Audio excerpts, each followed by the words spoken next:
planes durante el periodo 2021-2022, pero sí se van a concretar los aumentos congelados del periodo anterior. El año pasado recordemos que las aseguradoras registraron 82.500 millones de pesos en utilidades. Para conocer más sobre este contexto, estamos en contacto ya con el Superintendente de Salud, Patricio Fernández. ¿Cómo está, Superintendente? Gracias por estos minutos. Muy buenos días, Nicolás. Gracias por el contacto. Gracias por acompañarnos. A ver, quiero comenzar con lo que ha sido la crítica a esta situación. ¿Hay letra chica con respecto a alza y no alza de los planes de las ISAPRES? No, definitivamente no hay letra chica. Acá lo que hay es, por un lado, la situación que la ley refleja. Por lo tanto, resultaría extraño que parlamentarios hablen de letra chica o de letra chica del gobierno, etcétera. Porque acá lo que hay que reconocer es que cuando hablamos de la reajustabilidad de los planes de salud, por mucho que le moleste a quien le moleste, es hoy día la legislación que tenemos. ¿Cómo lo hemos ido solucionando? A nuestro juicio, ya lo hemos dicho, de la peor forma posible. Fuimos a los tribunales de justicia, estamos saturando los tribunales de justicia y eso es lo que ha ocurrido. El año pasado, como cada año, las ISAPRES informaron el alza de los planes de salud para el año siguiente, en uso de la facultad que la ley se los permite. Y en eso intervino el presidente de la República en una primera instancia, y esta intervención, digamos, porque la ley lo establece, que se criticó en su momento también la intervención del gobierno, pero lo que se obtuvo fue un beneficio para los afiliados en ese momento. Bien. Con posterioridad, la propia Comisión de Salud del Senado llegó a un acuerdo con la Asociación de ISAPRES para prorrogar nuevamente por un año más. Acá no hay que desconocer que anualmente el 15% de las personas afectadas por un alza en un plan de salud de un total de 1.700.000 personas aproximadamente son las que reclaman. Acá hubo un beneficio concreto de postergación por un año y ahora las ISAPRES no tenían, a nuestro juicio, fundamento técnico para alzar los planes para el periodo siguiente. Por lo tanto, lo que hicieron ellos fue cobrar el alza postergada. Solución que hemos planteado nosotros como superintendencia: si usted está descontento, si a usted le parece arbitrario, ilegal, de todo, puede intentar un reclamo en la Superintendencia de Salud. Ya tenemos disponibilizada nuestra página web para eso. Hablamos de inteligencia artificial que le incorporamos a la tramitación de reclamos, haciéndolo mucho más eficiente, más amigable, más rápido, sin intervención de abogado, clave única, cédula de identidad y fotografía de la carta. Superintendente, esa es la opción, pero quiero volver un poquito al fondo, porque usted dice no hay letra chica y efectivamente por ley hubo una postergación en el periodo anterior, digamos, que se traslada a lo que va a ser este periodo, porque finalmente, digamos en buen chileno, neteando, cuando a un afiliado o afiliada de ISAPRE le dicen que no va a tener que pagar más por su plan de salud, eso es hasta ahí nomás, porque obviamente va a haber un alza. De hecho, el del periodo pasado era en promedio entre las ISAPRES un 4,5 de avance. Esto finalmente se va a concretar este año y podría estar la posibilidad de que el alza que se iba a generar desde las ISAPRES para el 2021 o 2022 sea el 2022, 2023 y así sucesivamente. ¿Cómo se le pone coto a eso? Porque finalmente va a haber un alza efectivamente en los planes, aunque haya habido una postergación. Va a haber un alza en los planes, que es el alza postergada del año anterior.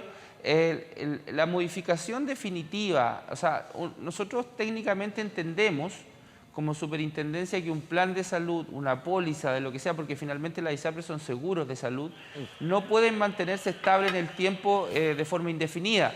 Hoy día los planes de salud sí sufren una reajustabilidad propia de la UEF, porque los planes están en UEF. Pero siempre hacia arriba, digamos, que eso es lo que critican los clientes, nunca hacia abajo. Correcto. La UEF por sí solo reajusta los planes de salud. Ahora sabemos que en el mundo los costos de salud se van incrementando en el tiempo y lo que hay que hacer es buscar una fórmula de reajustabilidad que el proyecto de ley que hoy día está en la Comisión de Salud del Senado contiene elementos que precisamente van encaminados a fijar parámetros objetivos para la reajustabilidad de los planes de salud. Habían otras propuestas en su momento de que fuera reajustabilidad cada 2, cada 3 años, y con ciertos parámetros objetivos, es decir, no que sea imputable a aumentos de gastos de administración, de publicidad, de costas judiciales, etcétera, sino que efectivamente hacer lo que nosotros hacemos en nuestros cálculos con nuestro indicador, que es referencial, ¿cierto? Pero que nosotros solamente consideramos las variaciones en las prestaciones, en la frecuencia, es decir, la cantidad de prestaciones y los precios asociados. Ahora, a tu pregunta, efectivamente, la forma de resolverlo a través de una ley, no existe otra forma. A veces la gente se pregunta, ¿por qué año tras año tengo que estar intentando un reclamo, un recurso de protección? ¿Y por qué si hay cientos de miles de recursos resueltos en contra de la ISAPRE, esto no se resuelve de una forma? Porque sabemos que en nuestro derecho existe el efecto relativo a las sentencias judiciales, la superintendencia también es un juez árbitro en este sentido, y que dice que las sentencias valen para el caso en el cual se pronuncian. Claro. Es decir, crean jurisprudencia para resolver otros casos, pero impiden a la autoridad resolver en forma general. Hay un tema ahí porque, y nos vamos al fondo, porque cuando, por ejemplo, hablamos de las ISAPRES, las distintas encuestas de satisfacción hablan de buenos índices con respecto a la labor que cumple la ISAPRE. En eso no hay duda y se ha ido demostrando en el último tiempo. De hecho, hay grandes diferencias entre FONASA y ISAPRE. Personas que están en FONASA y que quieren estar en ISAPRE. Entonces algo muestra eso. Cuando hablamos de la alza unilateral de prestación de planes de salud, ahí está el gran problema. Hay otros, discriminación, el estar coartado, el no poder cambiarse de un ISAPRE, que se ha ido modificando, pero falta mucho todavía. En ese punto, no solamente desde la superintendencia, yo lo he escuchado muchas veces, desde el mundo político, sino desde las mismas ISAPRES. Se ha buscado que esta reforma al sistema privado salga, porque evidentemente va marcando una norma, un terreno de juego y, de hecho, la judicialización de casos por alzas unilaterales también termina afectando a la ISAPRE. De hecho, aumenta los costos. No sucedió el año pasado por la postergación. Yo diría que las cotas judiciales, más que afectar a la ISAPRE directamente, afecta al resto de los afiliados. Pero como decía, el 15% de las personas reclama, por lo tanto ahí se genera un aumento en los costos que finalmente es traspasado al 85% restante que no lo hace. Es decir, claro, el resto ve incrementado el valor de su plan, por una parte, y segundo, no ve congeladas estas alzas que se informan año tras año. Bueno, en relación a lo otro, efectivamente acá hay una responsabilidad compartida. Yo creo que independiente del color político que ha estado en el gobierno, se han generado comisiones de expertos, se ha estudiado mucho el tema de la reforma, pero ¿qué es lo concreto, digamos, lo que le llega a las personas? Que no se hace nada, es decir, se mantiene una ley tal como está, que es una ley que ya uno podría decir que está absolutamente descontextualizada en cuanto al sistema privado de salud, y el llamado es que hace todo el mundo, es decir, hagamos algo, reformemos esto, porque si no, quien esté en este cargo va a estar todos los años explicando las alzas de los planes de salud. Pero nosotros como superintendencia, yo creo que en el último tiempo hemos podido tener una interpretación extensiva de las facultades regulatorias que nos ha permitido hacer cambios concretos, o sea, al sistema, y que de cierta forma han beneficiado a grupos importantes, pero sin embargo hay otros cambios que sin la colaboración de las ISAPRES no es posible hacer por vía administrativa. Entonces, ¿cuál ha sido nuestra solución? Frente a la inamovilidad legislativa, lo que estamos proponiendo nosotros es una reforma administrativa al sistema. Y esta reforma administrativa tiene que tener, a nuestro juicio, unos componentes mínimos. Primero, planes estandarizados, es decir, hoy día es imposible para una persona entender lo que está contratando sin la asesoría técnica de alguien. Es decir, no entiende las coberturas, los topes, arancel, etcétera. Y son miles de planes también. Sí o sí. Y eso es un hecho de la causa, no es que esté exagerando el número, hay una cantidad de planes que es impresionante. Piense que antes de las reformas que hicimos con la tabla única, sí, y la eliminación de los planes con cobertura reducida de parto, habían más de 5.000 planes en comercialización y más de 50.000 planes vigentes. Hoy día tenemos afortunadamente 1.200, pero siguen siendo 1.200 planes. Entonces es muy complejo. El segundo elemento esencial que nos parece es potenciar la contratación digital, que sea con un plan simple, sencillo de entender, que las personas puedan realizar este trámite completamente de su inicio a su término. Y finalmente, lo más importante de esto es, de una vez por todas, permitir la movilidad de las personas que están cautivas. Inicialmente, a lo menos la gente del sistema privado que se pueda mover libremente de una ISAPRE a otra, con un sistema de compensación de riesgo como se hace en el mundo, que es la forma correcta de funcionamiento de un sistema de seguro privado, y poder abrir de a poco la posibilidad a un traspaso intersistema.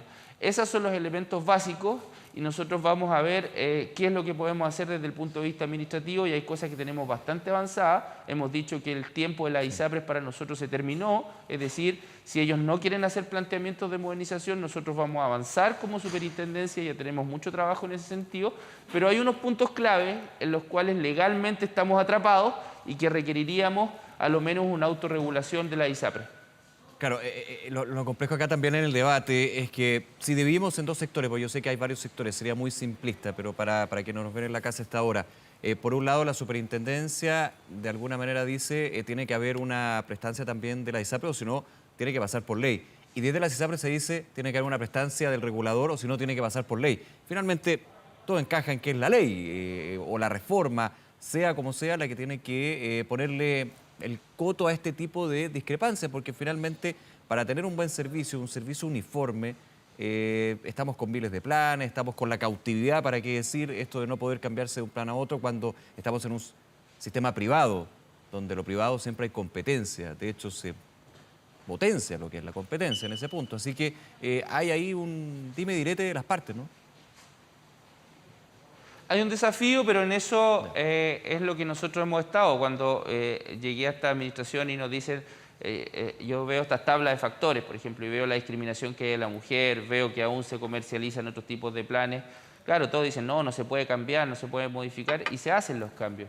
Yo creo que teniendo esta voluntad de avanzar, quizás el Poder Legislativo, frente a los avances que se hagan, entienda que hay que mover más rápido esta reforma, hay que hacer algo.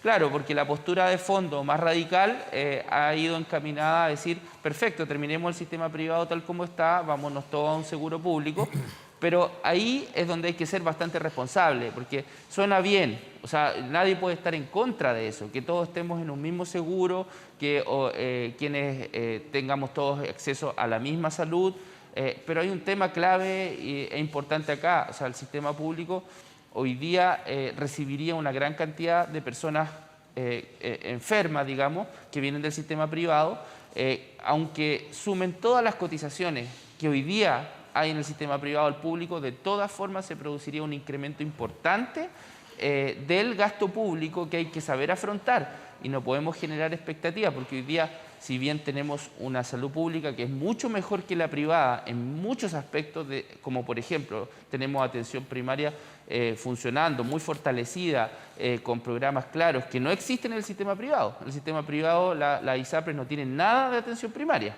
acá sí hay, pero ¿dónde estamos teniendo problemas en el sistema público?